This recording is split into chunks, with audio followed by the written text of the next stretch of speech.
กรมประชาสัมพันธ์ค่ะวิทยุแห่งประเทศไทยให้ความรู้คู่ความสุข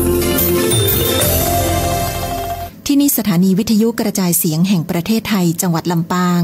ทำการส่งกระจายเสียงในระบบ FM ความถี่ 97 เมกะเฮิรตซ์ จากนี้ไปเชิญติดตามรับฟังรายการวัฒนธรรมสัมพันธ์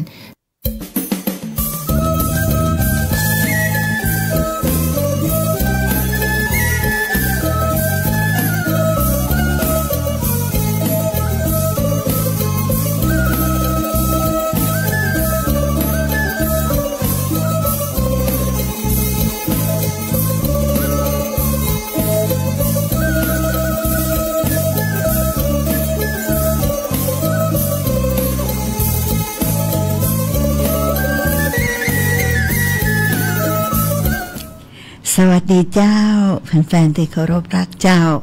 วันนี้วันเป็นวันเสาร์แรกของเดือนนะเจ้าเดือนนี้เป็นเดือนตุลาคมเนาะวันนี้เป็นวันเสาร์ที่4ตุลาคมพุทธศักราช2568เป็นวันเดือนออกนะเจ้า12ค่ำเดือนเกียงเหนือแล้วก็อยากจะบอกว่าเสียตามล้านนานี่นะ2วันนะเจ้าเนอะคือวันอาทิตย์กับวันจันทร์เจ้าแฟนๆที่ฮักเจ้า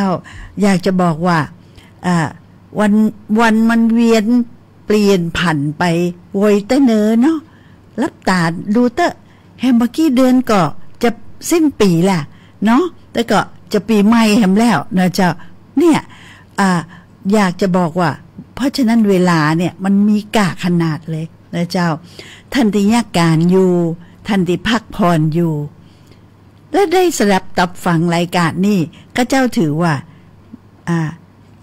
สร้างความสุขเนาะแล้วก็ยะฮือชีวิตมีกะคูณ2เลยเจ้า นะเจ้าเนาะข้าเจ้าก็เต็มที่นะเจ้าที่จะเล่าเรื่องราวในรายการวัฒนธรรมสัมพันธ์ทุกวันเสาร์เวลาบ่าย 3 โมงโดยประมาณนะเจ้าคือท่านฟังโดยเฉพาะก็จะเป็นเรื่องราวของล้านนาแล้วก็จะเนื้อหาจะเดินในเรื่องของลำปางเนาะแต่ที่จริงนี่มันเกี่ยวเนื่องเกี่ยวพันกันลำปูนเนี่ยเจ้าเจียงใหม่เนาะแปรน่านหลากหลายมีเยอะเลยนะเจ้าเขาเจ้าก็จะก้อยๆเล่าไปเนาะถ้าท่านรู้สึกเปิ้งใจหรือว่าโทรมาจากแดนไก่นะเจ้าจะแปะจะน่านจะที่ไหนกระจังนะเจ้าบอกมานะเจ้าว่าท่านได้อยากให้ฟังเรื่องราวอย่างข้าเจ้าจะสรรหาและเสาะแสวงหามาเนอะคือท่านได้ฟังเพลินๆนะเจ้าเนอะอยากจะก่อนอื่นนี่ขอบพระคุณนะเจ้าไปทางสวทลำปางFM 97 เมกะเฮิรตซ์นะเจ้าก็ได้มาป้ากันแหมละเนาะบ่ทิ้งกันบ่ละกันนะเจ้าบอกมาเตอร์เองนะเขาก็มาด้วยความสุขนะคะเพราะว่าจะได้พบมิตรแก้วสหายคำตั้งอากาศเนอะเจ้าเนอะทุกวันเสาร์นี่ข้าเจ้าอยากจะขอบคุณท่านผอ.เดือนอินตะเนอะเจ้าเนอะที่ได้กรุณาคือหมู่เฮาได้ปะกันเนาะแล้วก็นอกจากนั้นก็อยากจะขอบคุณเครือข่ายลำปางรักเมืองเก่านะเจ้าเด้อที่ต้องบอกว่าเป็นมีเนื้อหาเรื่องราวที่เป็นลำปางหนานะจ๊ะเยอะเลยนะเจ้าแล้วก็อย่างที่เกี่ยวพันเนี่ยข้าเจ้าก็ขออนุญาตเปียมานะเจ้าเปียมาแล้วก็มานั่งอ่านให้ท่านฟังนะเจ้าเนาะอย่างเช่นเล่มนี้นะเจ้าท้องถิ่นสยามยุคพระพุทธเจ้าหลวงนะเจ้าต้องบอกว่าท่านได้ม่วนนั้นมาหลายอาทิตย์นะเจ้าทุกเสาร์ผ่านมาเนี่ยก็ย้อนหนังสือเล่มนี้เลยเจ้านะเจ้าเนอะท้องถิ่นสยามมันเก้าหนทีเนี่ยเขียนโดยฝรั่งนะเจ้าเนอะเป็นคนนอร์เวย์แล้วก็มีคนมาแปลเป็นภาษาอังกฤษนะเจ้าแล้วคนไทยก็น่าฮักแต่เนอ แปลเป็นคำไทยให้หมู่เฮาได้อ่านได้ฮู้นะเจ้าก็ขอบคุณท่านอีกท่านเสถียรพันธรังสีแล้วก็คุณอำพรทีคระนะเจ้าเนอะที่เขียนให้เฮาได้ฟังมู้เรื่องมีข้าเจ้านี่แหละที่มาแปลเป็นกำเมียง ว่าแปลนะมาอู้เป็นกำเมืองนะเจ้าเนาะมันม่วนก็ย้อนมันได้อู้กำเมืองนี่แหละนะเจ้าเนาะข้าเจ้ามีหยังยิบตรงนี้มาเล่าแต่ที่จริงเนี่ยข้าเจ้าเล่ายาวเนาะเพราะว่ามันเป็นเรื่องราว 1,300 ปีเนาะเมืองลำปางเมืองละกอนี่เนาะเป็นนคร 1,300 ปีแบ่งได้เป็น3ยุคที่ข้าเจ้าว่าเสาร์ที่แล้วว่าแบ่งเป็นก้อมๆเนี่ยนะเจ้าคิดว่าท่านคงจะเห็นภาพชัดขึ้นนะเจ้าเนาะยุคที่3คือก้อมสุดท้ายนี่นะเจ้ามันจะมาเป็นช่วงของต้นรัชกาลที่1พระบาทสมเด็จพระพุทธเลิศล่าบัจจัยสุมาขอโทษด้วยว่าพระเจ้าแผ่นดินองค์แรกนะเจ้าของราชจักรีวงศ์เนาะไปมันจะคล่อมกันอยู่น้อยนะเจ้าคือก่อนหน้าจักรีวงศ์นี่ก็จะเป็นสมัยพระเจ้าตากสินมหาราชนะเจ้าเนาะแล้วก็ต่อจากพระเจ้าตากสินนี่ก็มาเลยสมัยของพระพุทธยอดฟ้าจุฬาโลกรัชกาลที่1นะเจ้าเนาะซึ่งรัชกาลที่1เนี่ยเขาเจ้าก็เล่าต่อยาวมาเนาะแล้วในยุคที่3นี่นะเจ้าต่างเราต้องห่อครูบาอาจารย์ของเครือข่ายลำปางรักเมืองเก่านะเจ้าขอหยุดลงตีสมัยของรัชกาลที่5ตีแต่ก็คือ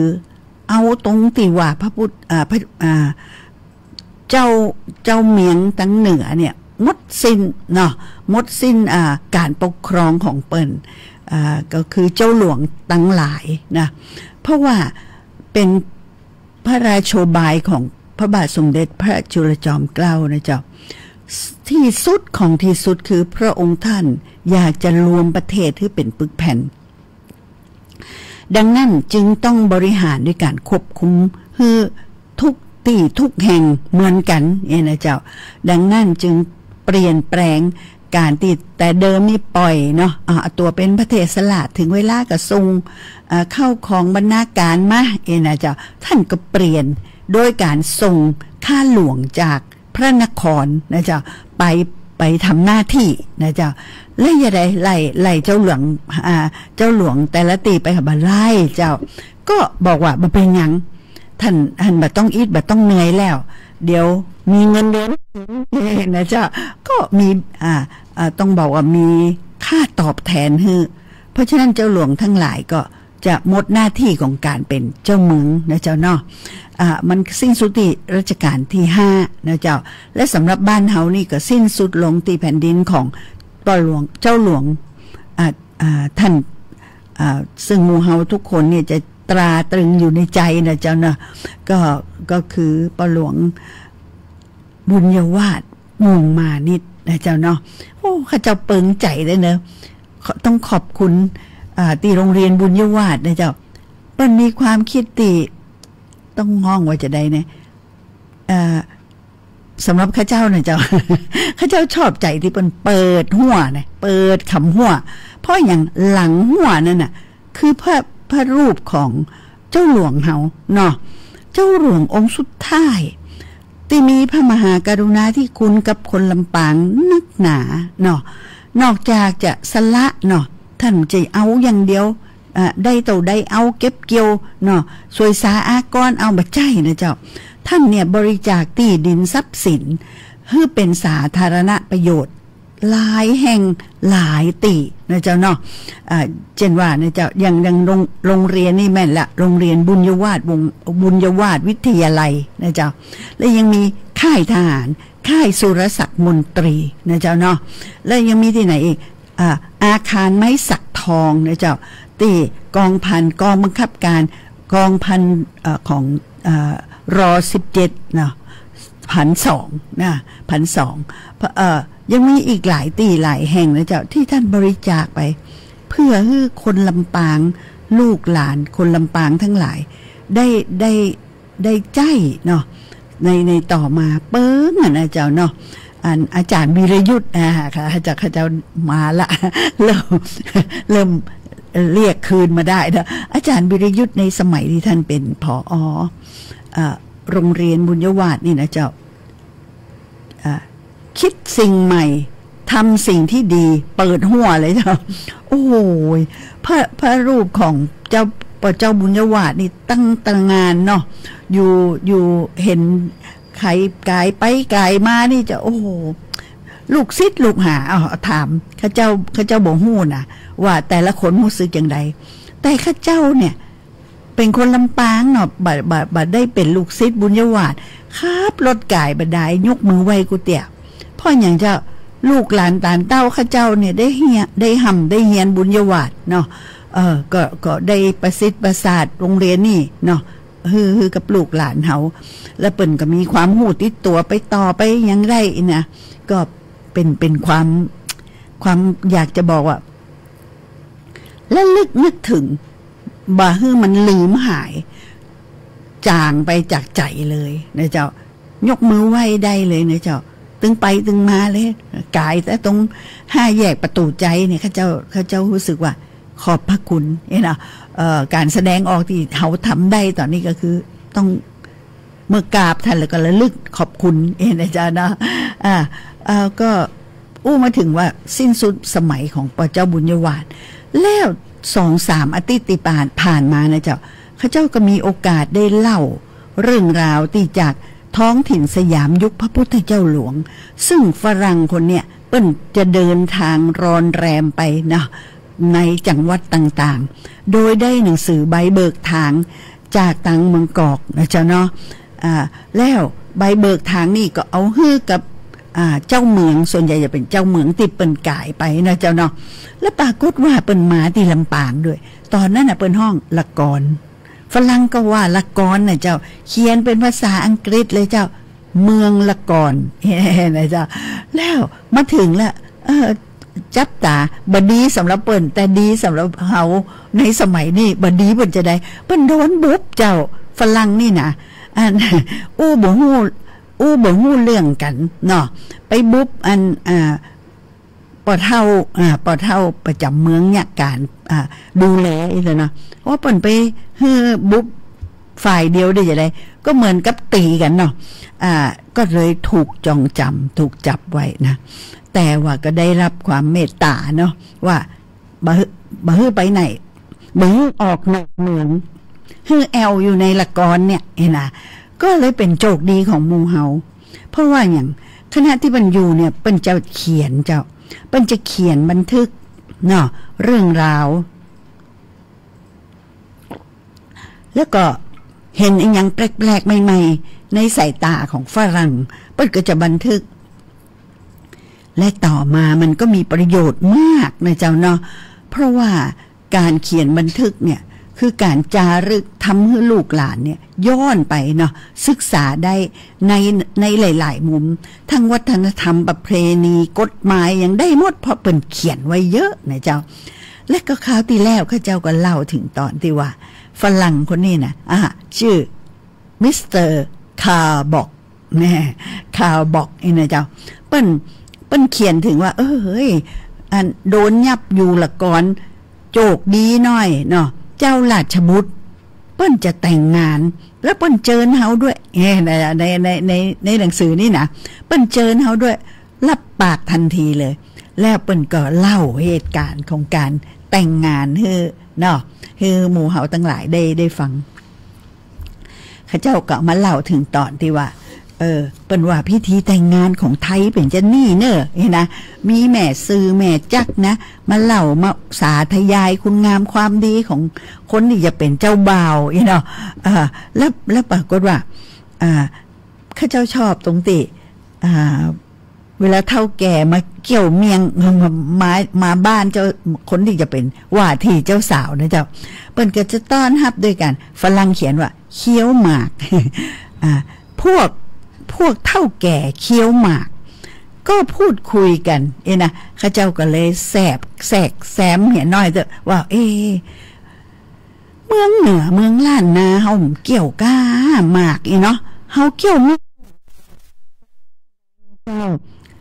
ยืนยันได้ว่ายุคโบราณมันก็มีมากอีเนอะก็โทรเข้ามาเนอะลืมบอกนะเจ้าเนอะ054-224-556นะเจ้าเป็นเบอร์โทรศัพท์ที่เฮาสามารถจะอู้เอ่ยกันได้และออกอากาศด้วยนะเจ้าต้องขอบคุณน้องยุ้ยนะเจ้าวันนี้ท่านมาทำหน้าที่อำนวยการนะเจ้าควบคุมการเรื่องเทคนิคเนาะและเสียงแล้วก็ยินดีแล้วก็พร้อมที่จะรับโทรศัพท์ด้วยนะเจ้าข้าเจ้าขออนุญาตว่าแหมกำเตะ054-224-556นะเจ้าเนอะข้าเจ้าอยากให้ได้ข้อมูลจากท่านผู้ฟังนะเจ้าอยู่บ้านไหนตกบ้านไหนก็ต้องหู้กันเนาะเกี่ยวมากก็ว่าเกี่ยวเมียงอีก แบ่งกันแลกเปลี่ยนกันจะได้บันทึกไว้ให้หู้ว่าของจริงมันเป็นอย่างนี้ใจอันว่าไปเรื่อยนะเจ้าเนาะข้าเจ้าเปิ้งใจตรงที่เปิ้นเล่าว่าอันเท่าแก่นี่มาหลายยกนะมาสามเตี้ยก่อนนะเจ้าเตี้ยแรกมาถามเนาะแล้วก็จะมีการอู้ตอบไปตอบมานะเปิ้นอู้กันน่าฮักดีข้าเจ้าขออนุญาตลืมแหมกันคำเนอะเฮาเปิ้นว่าจะนี่เนอะแน่นอนว่าถ้อยคำที่กล่าวสู่ขอนั้นจะต้องไพเราะมากนี่นะกันนี่เอาเราจะขอแล้วเนอะแล้วมีการตอบไปนะฝ่ายพ่อแม่ของแม่หญิงเนาะน่าสนใจเนาะแม่หญิงเป็นฝ่ายรอตั้งรับผู้ชายมาขอแสดงว่าผู้ชายนี่ต้องซวกแซมเนาะพอเล็งบ้านได้สาวงามนี่นะก็ส่งเท่าแก่มาขอนะพออู้ขอด้วยวาจาติม่วนถูกอกถูกใจนะพ่อแม่เปิ้นก็จะตอบจะนี่เจ้าเฮาก็ฮักลูกสาวของเฮาจาดนักเน้อส่วนคนมาขอที่อันท่านเล่าว่ามานั่นก็เป็นคนที่เฮานับถือมันมีภาษิตบักเก่าว่าไว้ว่าจ้าได้ผ้าได้2เล่มงามกิจการไอ้หยังติก้อยๆเนี่ยก้อยๆทำไปจ้าจะได้ผลอย่างเต็มที่ดังนั้นเฮาจึงจะต้องขอปรึกษาหาลือกับหมู่ญาติพี่น้องเหี่ยก่อนเน้อว่าเปิ้นจะหันจะใดแล้วถ้าได้คำตอบก็จะแจ้งให้ท่านทราบนี่เปิ้นว่าจะนี่ข้าเจ้าขอแซมแหมเหมาะพี่น้องที่ฟังอยู่นะเจ้าถ้าท่านมีกรรมบักเก่านะโดยเฉพาะป้าอุ้ยแม่อุ้ยนะข้าเจ้าว่าท่านถ้าท่านจำได้เนี่ยเขาจะได้ฮู้ว่าวิธีขอสมัยโบราณของบ้านเฮาล้านนานี่เป็นจะใดนะเจ้าหลังจากนั้นไม่นานพอถึงวันมงคลอีกวันหนึ่งแน่เอาแล้วนะตะกี้วันแรกนะเจ้ามาถามฝ่ายเจ้าสาวก็ตะไว้ก่อนว่าเดี๋ยวก่อนปรึกษากันก่อนนะพอยกที่2ก็มาให้เหมาะเนาะพ่อแม่ของฝ่ายชายก็ไปหาเฒ่าแก่ขอให้ไปฟังว่าพ่อแม่ของฝ่ายหญิงเขาจะตอบยังไงนะในการไปทาบทามครั้งที่2นี้ถ้าพ่อแม่ของฝ่ายหญิงเต็มใจตกลงจะยกลูกสาวให้ข้าเจ้าเกิดสงสัยข้าเจ้าเกิดอยากให้หัวถ้าแบบเบิ่งใจแล้วนี้ก็นี่เนาะแล้วเปิ้นจะตอบปฏิเสธจะได้อันนี้น่าสนใจมันบ่มีนะเจ้าในหนังสือนี่แต่ข้าเจ้าอยากฟังจากแฟนๆแต่ป้าอุ้ยแม่อุ้ยแม่มอนเจ้าแบ่งปันความหูจิมเตอร์เนาะเปิ้นอู้กันจะได้ทำเปิงใจคนมาขอนี่นะเปิ้นจะอู้จะได้แต่อันนี้เปิ้นบันทึกไว้ว่าเปิงใจเปิ้นจะตอบจะนี่เจ้าเฮาได้หาลือกับหมู่พี่น้องแล้วถึงเรื่องที่ท่าน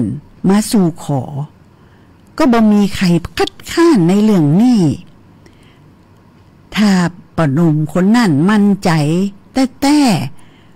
ว่าลูกสาวของเฮาจะดูแลเขาได้ในยามบ่สบายเจ็บป่วย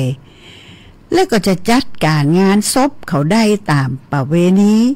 เมื่อตายแล้วได้ก็ขอให้มั่นใจว่าความประสงค์ของท่านนั่น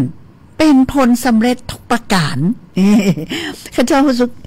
นิ้วอ่ะมันเป็นการแปลภาษาอังกฤษหรือเปล่ามูนะมันว่ามันบ่เหมือนภาษาบ้านเฮาเนาะแต่อู้ง่ายๆก็คือว่า ได้เจ้า ได้ขอรับอย่างนี้เนาะข้าเจ้าจะต่อแล้วเนอะเรื่องราวต่อติดละวันนี้จะเล่าว่าส่วนเรื่องที่ว่าจะแต่งงานกันเมื่อไหร่จะเป็นระยะปีหนึ่ง7 วันหรือ1 เดือนต้องแล้วแต่ทั้งสองฝ่ายจะเห็นเหมาะสมและเรื่องนี้ก็ต้องแล้วแต่ทางไสยศาสตร์ว่าคนที่เกิดปีนั้นๆจะอยู่ด้วยกันได้หรือไม่ตัวอย่างเช่นคนที่เกิดปีชวดจะแต่งงานกับคนที่เกิดปีจอไม่ได้ถ้าคนที่เกิดปีฉลูเปิ่งงัวเนาะแต่งงานกับคนเกิดปีขานไม่ได้นั่นนะเจ้าเนาะโอ้มันคบกันกินกันเนาะเปิ้นถือกันจะนี่นะหรือคนเกิดปีขานแต่งงานกับคนปีเถาะก็ไม่ได้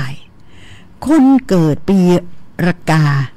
ปีไก่เนาะเปิ่งปีไก่เนาะห้ามแต่งงานกับคนปีจอ ข้าเจ้าพอจะเห็นภาพละคล้ายๆปีเปิ่งนี่นะมันเป็นสัตว์เนาะถ้ามันกินกันคบกันนี่เปิ้นมือแต่งงานทำโมสังโคเป็นดีเอ็นดูในสมัยโบราณบ่าวสาวที่เปิ้นเปิงกันที่เปิ้นสัตตาหันเปิงใจมาเกิดปีจอกับปีที่มันมาถูกกันค่ะปีฉลูนี่ต้องไปซ้อหาใหม่แล้วนะปีเจ้าอยากให้หูนะพี่น้องพอแม่มอนฟังอยู่นะยืนยันกันแล้วเจ้าว่าแต้กะขนาดนี้เลยกะนะโอ้สมัยนี้รับตามพอสักน้อยปียังเปิ้งใจเปิ้งหน้าเปิ้งตายก็แต่งแล้วเนาะข้าเจ้าอยากให้หูแต้ๆนะเจ้าว่าตีเปิ้นเขียนมานี่แต้กันนี่เนาะต่อไปมีแหมเลยจ้ะคนที่เกิดปีจอแต่งงานกับคนที่เกิดปีวอกไม่ได้อย่างนี้เป็นต้นคู่ที่เกิดในปีต่างๆดังกล่าวมาแล้วถือว่าอยู่ด้วยกันไม่ดีเพราะถ้าสามีเกิดในปีเหล่านี้และภรรยาเกิดในปีอื่นที่เป็นอริไม่เป็นคู่กันตามสมพงษ์ถือว่าจะทะเลาะทุบตีและกินกันเป็นใจกำอย่างเหาเนาะและกินกันเป็นขยายความนะเจ้าเนาะคำว่ากินกันนี่หมายความว่าตายจากกันไปข้างหนึ่งตามลักษณะของสัตว์ต่างๆที่ไม่ถูกกันดังกล่าวมาแล้วพ่อแม่ของทั้งสองฝ่ายจึงมักจะขอเอาปีเกิดของฝ่ายชายและของฝ่ายหญิงไปให้หมอดูและปรึกษาว่าวันเดือนปีเกิดของทั้งสองฝ่ายนี้จะทำให้ทั้งคู่อยู่กินกันเป็นสามีภรรยากันได้เป็นสุขหรือเปล่าถ้าดวงชะตาต้องกันทั้งสองฝ่ายก็ถือว่าเป็นที่พอใจถ้าหมอดูไม่เห็นมีข้อเสียมากนักก็จะส่งเฒ่าแก่ไปตกลงเรื่องพิธีแต่งงานกับฝ่ายหญิงต่อไปฝ่ายเจ้าบ่าวก็จะจัดหาไม้สักเอาละเนอะเปิ้นจะเริ่มแล้วนะเปิ้งใจละเอาละตอบตกลงละนะโอเคนะเจ้าฝ่ายเจ้าบ่าวก็จะจัดหาไม้สักมาปลูกเรือนหอกันและจะต้องไปดูแลการก่อสร้างทุกวันเป็นธรรมเนียมว่าจะต้องสร้างเรือนหออยู่ใกล้ๆกับบ้านพ่อของเจ้าสาวดังนั้นจึงไม่ใคร่พบชายหนุ่มที่เพิ่งแต่งงานใหม่อยู่ในบ้านพ่อของตนเองเลยเพราะต้องไปอยู่บ้านพ่อตาเสียพอสร้างบ้านจวนจะเสร็จก็ไปนิมนต์พระมาทำบุญบ้านตามธรรมเนียมโบราณอันนี้เป็นใจเย็นเนาะยังติว่าตะเกียพระชาได้พระ2 เล่มงามนี่เนาะว่าจะปลูกบ้านใครจะไปเห่งอันศาลาเสียงยังเนาะคือสร้างเสร็จเพราะเสร็จเมื่อไหร่นั่นแหละนะเจ้าทำบุญเนาะและต่อจากนั้นปัญญาจะได้เดี๋ยวมาฟังกันนะเจ้าแล้วก็เดี๋ยวสักคำข้าเจ้าจะขอท่านแทรกด้วยการฟังเพลงนะเจ้าสัก1 เพลงและจะต่อว่า บ้านก็ปลูกกับเสร็จละนิมนต์พระมาทำบุญอันนี้ดีมากนะเจ้าเนาะบ้านปลูกใหม่นะเจ้าแล้วท่านอยากฟังต่อไปก็ว่าฝ่ายพ่อแม่เจ้าสาวเป็นญาติจะได้แต่ข้าเจ้าขอเชิญท่านรับฟังเพลงขั้นสบายๆสักหนึ่งเพลงก่อนนะเจ้า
เนอขอพระคุณนะเจ้า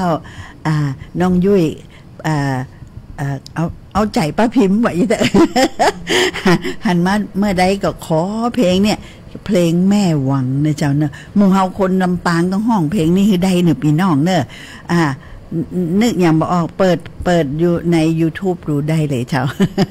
ชื่อเพลงแม่วังขับร้องโดยคุณสุนทรีเวชานนท์นะเจ้า ต่อไปบ่มีจังหวัดใดเปิ้นจะห้องม่วนแต่คนลำปางเจ้า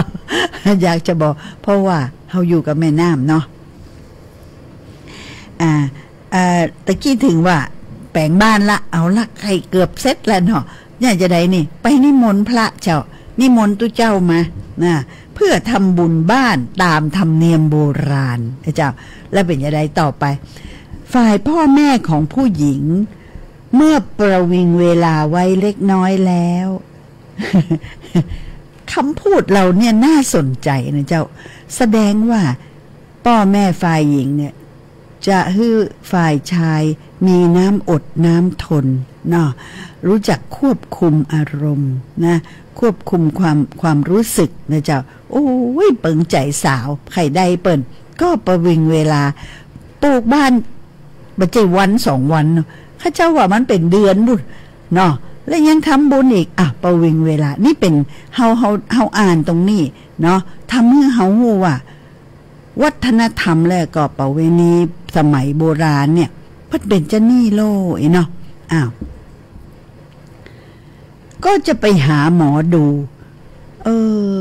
เปิ้นใจกับหมอดูนี่ท่านอาจจะมีความคิดอย่างอื่นเสริมข้าเจ้าได้นะเจ้าอันอย่างก็หมอดูอันอย่างก็หมอดูข้าเจ้าว่าบางทีเปิ้นไปหาตู้เจ้าเนาะดูฤกษ์ดูยามเพราะว่าไปหาหมอดูนี่มันบักขลังต่อไปหาทุกเจ้านะไปหาหมอดูให้กำหนดฤกษ์สำหรับวันแต่งงานพอกำหนดวันงานแล้วก็บอกข่าวให้ญาติพี่น้องและบ้านใกล้เรือนเคียงทราบต่อจากนั้นพ่อแม่ของทั้งสองฝ่ายก็ร่วมกันจัดผู้ใหญ่ฝ่ายละ4 คนและคนอื่นๆอีกพอสมควรมาเป็นผู้ยกกองทุนและสินสอดนี่อันนี้เป็นมีตัวเลขนี่นะเจ้ามากัน8 คนฝ่ายเจ้าบ่าว4ฝ่ายเจ้าสาว4นะและก็หมู่สมัครพรรคพวกเพื่ออย่างเจ้ามาเป็นผู้ยกกองทุนและสินสอดกองทุนก็คือสินสมรสนั่นเองเป็นเงินที่พ่อแม่ทั้ง2 ฝ่ายให้ข้างละเท่าๆกันเอาล่ะในนี่มันกำหนดไว้ชัดเจนสมัยนี้ถามเนาะจะฮื้อตัวใดนี่นะจะฮื้อลูกฮื้อเขยตัวใดนี่นะจ๊ะแต่อันนี้เป็นชัดเจนนะจ๊ะเมื่อ100 กว่าปีมาแล้วเปิ้นบอกว่าต้องตกลงกันเนอะว่าฮื้อข้างละเต่ากันเงินทุนจำนวนต่ำที่สุดระหว่างสามีภรรยาตามที่เพื่อนบ้านชาวไทยคนหนึ่งบอกแก่ข้าพเจ้าว่ามีประมาณฝ่ายละ20 ชั่งรวมกันก็ประมาณ40 ชั่งซึ่งเท่ากับเงินอังกฤษราว400 ปอนด์สินสอดนั้นให้เป็นของขวัญที่ครอบครัวทั้งสองได้มาเกี่ยวดองกันกับมีผ้าเสื้อผ้าสีขาวนี่นะเจ้าระบุเลยเนอะสีขาวนะคะ2 สำหรับพ่อแม่ของเจ้าสาวนี่นะจ๊ะน่าสนใจเนาะเปิ้นว่าเปิ้นต้องเตรียมนะจ๊ะเสื้อสีขาวสำหรับเปิ้นว่าจะได้ปอเท่าเนาะ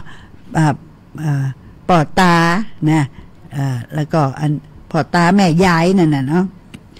รวมทั้งขนมแต่งงานและหมากนี่ก็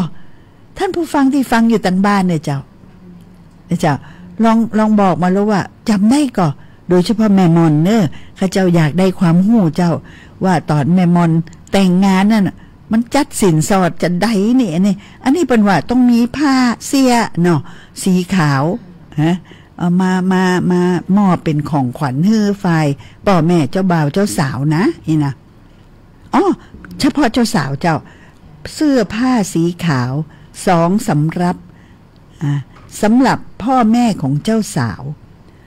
รวมทั้งขนมแต่งงานนี่ข้าเจ้านึกบอกออกว่าถ้าบ้านเฮาเมืองเฮาล้านนาขนมแต่งงานคืออย่างแต่ถ้านึกถึงประเพณีจีนเนี่ยมันนึกออกเนาะเปิ่นใส่มาสปะเนาะขนมถั่วตัดนี่นะขนมเปี๊ยะขนมอย่างท่านผู้ฟังที่ฟังอยู่ต่างบ้าน ถ้าท่านหมู่เฮาเป็นคนเมืองเนาะถ้าท่านนึกออกว่าอ๋อแม่มอน แม่มอนจำได้ตอนเป็นมางานแต่งแม่มอนน่ะเปิ้นเอาขนมอันนี้มาคือช่วยบอกเข้ามาจิ้มนะเจ้าเขาเจ้าจะจดใส่นี่แอมไว้แล้วเอาไปเล่าให้อาจารย์มงคลถูกนึกฟังว่านี่เห็นเนาะเขาเจ้าได้มาแล้วนะอันของแต่ผู้ฟังเปิ้นแบ่งปันความรู้มาให้หมู่เฮาว่าสมัยต้อง80เนาะ80 90ปีมาแล้วเนาะอันเปิ้นมีขนมแต่งงานบ่น้อยหน้าขอบคุณเจ้าบ่น้อยหน้าไปกว่าอันประเพณีของคนจีนนะโอ้ขอบคุณนะคะน้องยุ้ยกรุณาจดมาว่าท่านผู้ฟังเนาะเขียนเข้ามาว่าอยากทราบข้อมูลการครองคู่กันตามทาสเจ้าเรือนโอ้จ้ะอันจะเป็นการบ้านเนอะป้าพิมพ์จะไปทำการบ้านที่แน่ๆถ้ารอบ่ไหวเปิดแอปเลยนะจ๊ะ AI มันจะบอกหมดเลยนะChat GPT บอกหมดแต่บ่เป็นอย่างเจ้าถ้าท่านบ่สะดวกป้าพิมพ์จะไปเสาะหาฮื้อเด้อว่าครองคู่กันตามทาสเจ้าเรือนอันนี้เอาทาสเจ้าเรือนนะคะไม่เอาปีเปิ่งนะบ่เอาดีเจ้าจะได้เป็นความรู้เนาะข่าวหน้าค่ะข่าวหน้าเฉลยนะจ๊ะดีจังเลยโทรเข้ามาอีกเนอะพี่น้องพันผู้ฟัง FC ข้าเจ้าเนาะข้าเจ้าจะต่อเนอะว่ามีขนมนะมีพาเสียคือป่อแม่เจ้าสาวเป็นสีขาวเนอะซองสำหรับ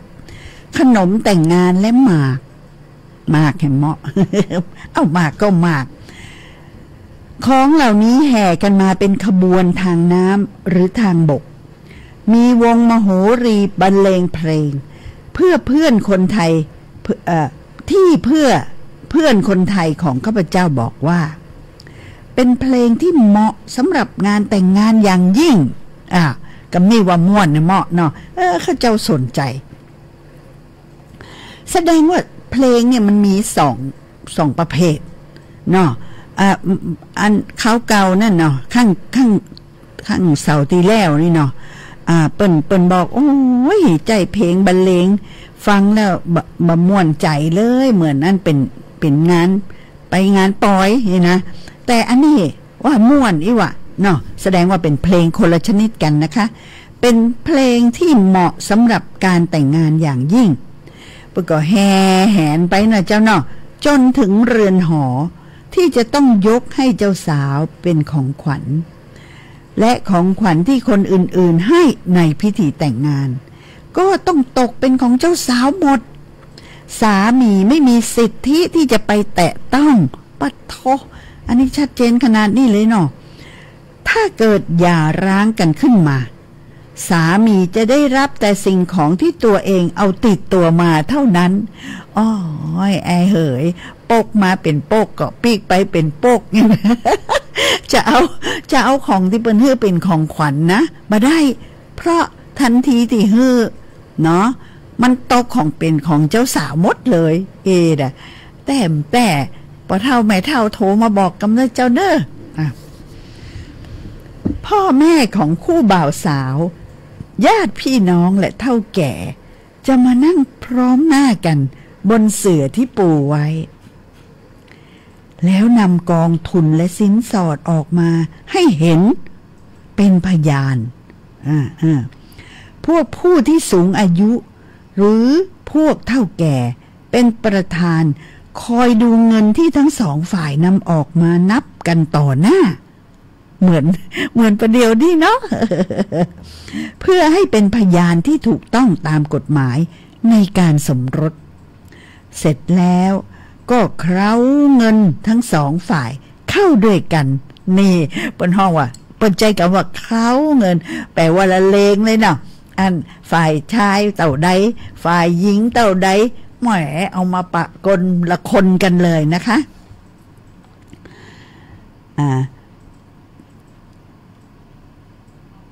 แล้วก็พรมน้ำมันหอมนั่นแน่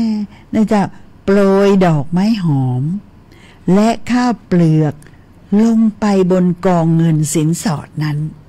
ให้เป็นเครื่องหมายว่าทุกคนมีความหวังที่จะเห็นคู่สมรสสมบูรณ์ด้วยข้าวน้ำมัน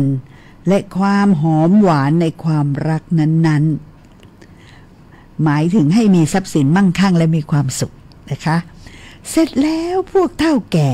ก็ส่งเงินกองทุนนั้นให้พ่อแม่ของเจ้าสาวนะคะคือพ่อแม่นะเจ้าบ่าวเจ้าสาวอย่าเพิ่งแตะ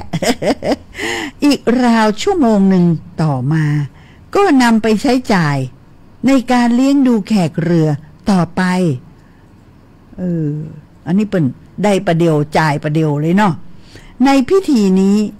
มีพระราวๆ5 หรือ 6 รูปที่พ่อแม่ของเจ้าสาวหรือเจ้าบ่าวได้ไปนิมนต์ไว้ล่วงหน้ามาสวดมนต์และประพรมน้ำพระพุทธมนต์แก่คู่บ่าวสาวตลอดเวลาเหล่านี้ตัวเจ้าสาวกับเพื่อนหมู่หนึ่งซึ่งเป็นเพื่อนเจ้าสาวนะเจ้าเนอะจะซ่อนตัวอยู่ภายในม่านกลางห้องไม่ให้ใครเห็นจนกว่าจะถึงเวลาอันสมควรอันละนะฮักนี่นะเจ้าเนาะพอพระสวดมนต์แปลว่าจะมาออกมาเลยนะเจ้าสาวนี่จะอยู่หลังห้องหลังม่านหลังลืบยังจนเต้าพระสวดมนต์แล้วพอพระสวดมนต์จบก็รูดม่านนั้นมีผู้สูงอายุที่ได้มีการเลือกเฟ้นมาเป็นพิเศษจะเป็นผู้นำการรดน้ำพระพุทธมนต์โดยจะนำเจ้าบ่าวและเจ้าสาวไปยังที่ที่เตรียมไว้และให้นั่งอยู่ห่างกันประมาณ18 นิ้ว 18 นิ้วนี่ก็ฟุตป่ายนะเจ้าเนาะผู้มีอาวุโสที่สุดก็ยกสังที่ใส่น้ำมนต์รดลงบนศีรษะเจ้าบ่าวรดนิดหน่อยไม่ใช่รดลงไปนะคะก็จะยกสังที่ใส่น้ำมนต์รดลงไปบนศีรษะเจ้าบ่าวนิดหนึ่งก่อนแล้วจึงรดศีรษะเจ้าสาวที่หลังขณะที่รดน้ำก็พูดให้ศีลให้พรไปด้วยยังประเดี๋ยวนี้ยังรักษาประเพณีนี้ไว้อยู่นะเจ้าเนาะแสดงว่าแม่ข้าเจ้าอู้หล่ำไปแล้วนี่แสดงว่าสมัยตะกอนเปิ้นโฮดน้ำสั่งนะเจ้าเนาะของเฮานี่ผูกข้อมืออย่างเดียวแต่นี่เพราะฉะนั้นประเดี๋ยวนี่นะถ้าจะตึงมัดมือเนาะแล้วก็โฮดน้ำสั่งก็บ่ผิดนะเจ้าเพราะอันนี้หนังสือที่ข้าเจ้าอ่านนี่มันเขียนมาเมื่อ100 กว่าปีมาแล้วนะเจ้าอันนี้เปิ้นบอกว่าเอามานั่งห่างกัน18 นิ้วเนอะเสร็จแล้วก็จะมีผู้อาวุโสก่อนเนาะเอาน้ำมนต์มาโฮดเนาะแล้วก็ฮือศีลฮือปอนเพราะฉะนั้นสมัยก่อนเปิ้นก็โฮดน้ำมนต์เนาะเอาใส่สังเนาะเมื่อรดน้ำพระพุทธมนต์เสร็จพวกเพื่อนๆก็จะช่วยเจ้าสาวเปลี่ยนเครื่องแต่งตัวที่เปียกอันนี้ที่เปียกนะคะแสดงว่าตอนที่ฮดน้ำแล้วก็ฮือศีลฮือปอนนี่ถ้าจะฮดเต็มที่นะเจ้าเนาะก็จะเปลี่ยนเครื่องแต่งตัวที่เปียกออกสวมเสื้อผ้าใหม่ที่สวยงามกว่าเก่าเนาะของเขาสมัยนี้พอเซ็ตมัดมือแล้วเจ้าสาวก็จะเข้าห้องไปเปลี่ยนชุดใหม่อันนี้เพื่อความสวยงามสมัยนี้นะมีแบบต่างๆนะเจ้าเนาะแต่สมัยตะก่อนต้องเปลี่ยนเจ้าเพราะมันเปียก เขาหูเหตุผลแล้วเนาะตอนนี้ก็จะมีเด็กผู้ชายแต่งตัวสวยงามถือถาดเงินใส่เสื้อผ้าอย่างดีไม่เอี่ยมที่พ่อแม่ของเจ้าสาวให้เป็นของขวัญแก่เจ้าบ่าวเดินเข้าประตูมาเจ้าบ่าวก็รับเสื้อผ้าใหม่ที่เด็กนำมาเอาไปสวมมันเป็นวงเล็บไว้ว่าผ้าห้อยคอเขาเจ้าเข้าใจว่าเป็นอันคล้ายๆสบายนี่กันเนาะเนี่ยบ่ใจเสื้อผ้าทั้งหมดนะเจ้ายิบเอาผ้านั้นห้อยคอนั้น มาห้อยในขณะเดียวกันพระที่นั่งอยู่อีกห้องหนึ่งก็จะสวดมนต์อวยพรให้คู่บ่าวสาว ต่อจากนั้นก็จะมีการถวายของพระเช่นชาหมากพลูผ้าไตรเสร็จแล้วทุกคนก็พากันกลับบ้านต่อไป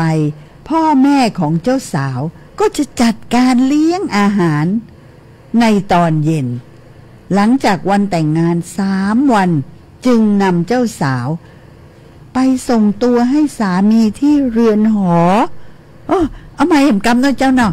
ข้าเจ้าเข้าใจว่าเป็นแต่งงานแล้ว3 วันน่ะเจ้าถึงจะส่งเข้าหอข้าเจ้าจะขออนุญาตแหนมกรรมหนึ่ง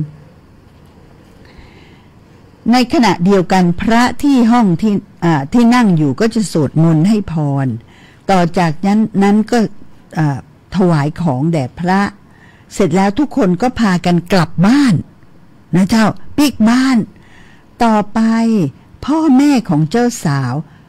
จัดการเลี้ยงอาหารในตอนเย็น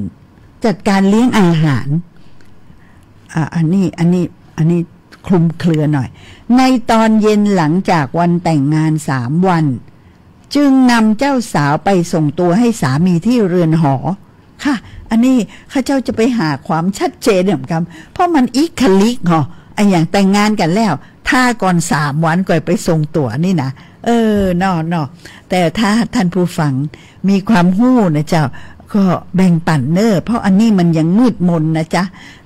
อันนี้ฝรั่งเขียนนะเจ้าเนาะก็ดีเจ้าข่าวหน้าถ้าท่านใดมีเฉลยเนาะหรือมีความหู้ที่